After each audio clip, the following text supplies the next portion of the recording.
కవిత arrest అయి ED విచారణ ఎదుర్కొంటున్నారు. ఈ కేసులో ఇప్పటికే ఢిల్లీ ముఖ్యమంత్రి అరవింద్ కేజ్రీవాల్ని విచారణకు రావాల్సిందిగా 9 సార్లు ఈడీ సమన్లు ఇచ్చింది.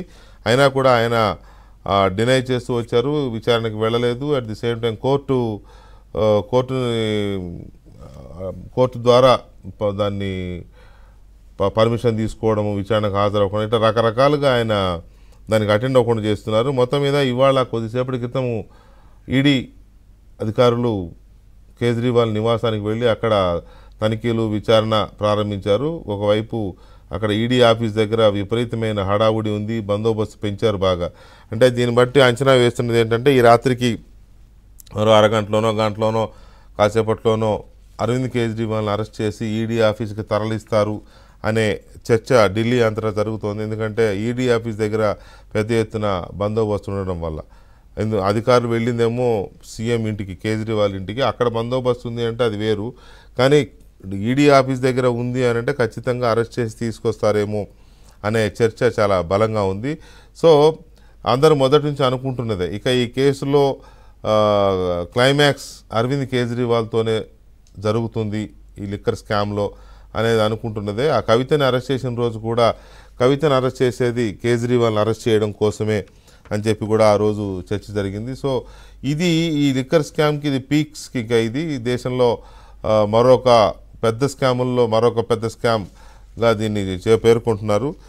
ఇది ఆర్థికంగా దీని వాల్యూమ్ ఎంత అయింది, ఇందులో మిస్అప్రాప్రియేషన్ ఎంత జరిగింది, అవినీతి ఎంత జరిగింది, 130 కోట్ల 270 కోట్ల అనే వాల్యూమ్ ఎంత అయినా ఇందులో పెద్ద పెద్ద హ్యాండ్స్ ఉన్నాయి అనే దాని మీద చర్చ జరుగుతోంది. ఈడీ కూడా పిఎంఎల్ఏ మనీ లాండరింగ్ దీని మీదనే ఈ కేసులన్నీ కూడా ఫైల్ చేసింది. ఒకవైపు కవిత విచారణ జరుగుతూనే ఉంది. ఆల్మోస్ట్ బీఆర్ఎస్ పార్టీలో టాప్ బ్రాస్ లీడర్షిప్ అంతా ఢిల్లీలోనే ఉన్నారు, ఒక్క కేసీఆర్ గారు తప్ప. ఇప్పుడు అరవింద్ కేజ్రీవాల్తో ఈ ఎన్నికల్లో దీని ఇంపాక్ట్ ఎలా ఉండబోతుంది అనేది కూడా చాలా పెద్ద చర్చ దేశవ్యాప్తంగా జరుగుతోంది.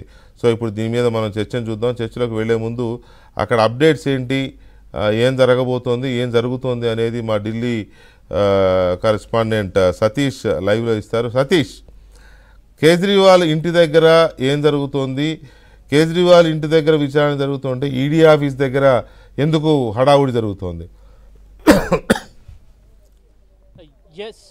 ఎస్ వికే గారు, 9 సార్లు ఈడీ ఇప్పటికే ఢిల్లీ సీఎం అరవింద్ కేజ్రీవాల్కి నోటీసులు జారీ చేసిన అనేక పర్యాలుగా ఆయనను విచారణకు రావాల్సిందిగా విజ్ఞప్తి చేస్తున్నప్పుడు కూడా ఎక్కడ కూడా ఈడీ విచారణకు హాజరు కాకుండా అనేక లేఖలు రాస్తూ వచ్చారు. మొదటి నుంచి కూడా ఆమ్ ఆద్మీ పార్టీకి సంబంధించిన నేతలంతా, అదేవిధంగా ఆ పార్టీకి సంబంధించిన మంత్రులంతా కూడా పెద్ద ఎత్తున ఆరోపణలు గుప్పిస్తున్నారు. కేంద్ర ప్రభుత్వం కావాలనే ఎన్నికల ముందు హడావుడిగా అరవింద్ కేజ్రీవాల్ని అరెస్ట్ చేసే పనిలో భాగంగానే అనేక సార్లు కూడా వరుసగా ఈడీతోని అనేక సమాన్లు ఇప్పిస్తున్నారనే అంశాన్ని కూడా చాలా స్పష్టంగా చెప్తున్నారు.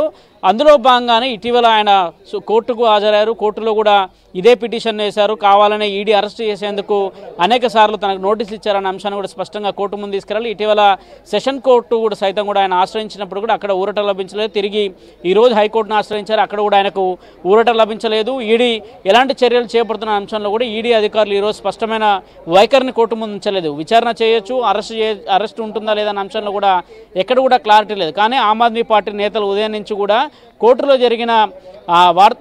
జరిగిన వాదనల అనంతరం కూడా జరుగుతున్న పరిణామాలు చూస్తుంటే చాలా కీలకంగా వేగంగా పరిణామాలు మారుతున్నాయని చెప్పాల్సి ఉంటుంది. అందులో భాగంగానే ఈడీ అధికారులు కాసేపటి క్రితమే సీఎం అరవింద్ కేజ్రీవాల్ నివాసానికి వెళ్ళారు. అక్కడ కొంత హంగామా అయితే ఏర్పడిందని చెప్పి పార్టీకి సంబంధించిన మంత్రులు, అదేవిధంగా స్పీకర్, అదేవిధంగా ఎమ్మెల్యేలు సైతం కూడా ఇప్పటికే అరవింద్ కేజ్రీవాల్ నివాసానికి చేరుకున్నారు. ఆమ్ ఆద్మీ పార్టీని వరుసగా లిక్కర్ స్కామ్ వెంటాడుతుందని చెప్పాల్సి ఉంటుంది. ఆ పార్టీకి సంబంధించి ఢిల్లీ డిప్యూటీ సీఎంను అరెస్ట్ చేశారు. అదేవిధంగా ఆ పార్టీకి సంబంధించిన రాజ్యసభ ఎంపీ సంజయ్ సింగ్ని సైతం కూడా అరెస్ట్ చేశారు. ఇక అరవింద్ కేజ్రీవాల్ వంతు వచ్చిందనేది కూడా ప్రధానంగా ఈడీ తన అన్ని ఛార్జ్షీట్లో కూడా చెప్తూనే వచ్చింది. జరుగుతున్న పరిణామాలు కూడా అదే విధంగా ఉన్నాయి. ప్రస్తుతం అరవింద్ కేజ్రీవాల్ నివాసం ముందు ఒక హైటెన్షన్ వాతావరణం అయితే నెలకొందని చెప్పాల్సి ఉంటుంది. ర్యాపిడ్ యాక్షన్ ఫోర్స్ ఇప్పటికే దిగిపోయింది. కేంద్ర బలగాలతో పాటు ఢిల్లీ పోలీసులు కూడా పెద్ద ఎత్తున అరవింద్ కేజ్రీవాల్ నివాసానికి చేరుకుంటున్నారు. ఈ రోజు రాత్రికి అరెస్ట్ ఉంటుందా, తిరిగి లేదంటే రేపు ఉంటుందా అనే అంశం ఉంటుంది. ఖచ్చితంగా ముఖ్యమంత్రి అరెస్టుకు ముందు ప్రధానంగా ఈడీగాక అరెస్ట్ చేస్తున్నట్టు కన్ఫర్మ్ చేస్తుంటే మాత్రం మొదట రాష్ట్ర గవర్నర్కి ఇన్ఫార్మ్ చేయాల్సి ఉంటుంది, లెఫ్టినెంట్ గవర్నర్కి ఇన్ఫార్మ్ చేయాల్సి ఉంటుంది, లెఫ్టినెంట్ గవర్నర్ దగ్గర పర్మిషన్ తీసుకోవాల్సి ఉంటుంది. అనంతరం ఆయన నేరుగా లెఫ్టినెంట్ గవర్నర్ దగ్గరికి వెళ్ళి రాజీనామా పత్రాలు కూడా ఇవ్వాల్సి ఉంటుంది. రాజీనామా చేసిన అనంతరమే ఆయన కస్టడీలోకి తీసుకునే అవకాశాలు కూడా చాలా స్పష్టంగా కనిపిస్తున్నాయి. మరోవైపు పార్టీకి సంబంధించిన ముఖ్య నేతలంతా కూడా సతీష్ అయితే కేజ్రీవాల్ ఆల్రెడీ కోర్టు నుంచి కూడా ప్రొటెక్షన్ తీసుకున్నారు కదా, ఎప్పటికప్పుడు ఢిల్లీ హైకోర్టులోనో సుప్రీంకోర్టులోనో ఆయన ప్రొటెక్షన్కి వెళ్తున్నారు కదా, అయినా కూడా ఈడీ ఎలా ఇప్పుడు ఒక మూవ్ తీసుకుంది? ఎస్, ఇటీవల కోర్టు కొంత ఉపశమనం అయితే కల్పించిందని చెప్పాల్సింది. కానీ ఈరోజు తాజాగా హైకోర్టులో వేసిన పిటిషన్ చూస్తే ఆ పిటిషన్ చాలా స్పష్టంగా చెప్తుంది. ఈడీ ఎలాంటి చర్యలు తీసుకున్నా ప్రస్తుతం తాము అతనికి ఉపశమనం కల్పించే పరిస్థితులు అయితే లేదనేది కూడా ఈరోజు చాలా స్పష్టంగా చెప్పింది. కేసును కూడా ఏప్రిల్ 22వ తేదీకి వాయిదా వేసింది. అయితే ఈడీ మాత్రం వెంటనే నోటీసులు ఇవ్వడం కావచ్చు, అదేవిధంగా ఆయనను అరెస్ట్ చేసేందుకు కూడా కొంత వ్యూహం రచిస్తున్నట్టు తెలుస్తుంది. అందులో భాగంగానే ఉదయం నుంచి కూడా జరుగుతున్న పరిణామాల గురించి కొద్దిసేపటి క్రితమైన హైకోర్టు ఇచ్చిన తీర్పును ఏకంగా సుప్రీంకోర్టు తలుపులు తట్టేందుకు కూడా సుప్రీంకోర్టులో ఒక ఎమర్జెన్సీ పిటిషన్ దాఖలు చేసేందుకు కూడా ఆలోచన చేశారు. ప్రస్తుతం సుప్రీంకోర్టు తలుపులు తట్టేందుకు ఈ అర్ధరాత్రి ఎమర్జెన్సీగా ఈ పిటిషన్ని వినాల్సిందిగా కూడా సుప్రీంకోర్టు ముందు విజ్ఞప్తి చేస్తున్నట్టు కూడా సమాచారం అందుతుంది.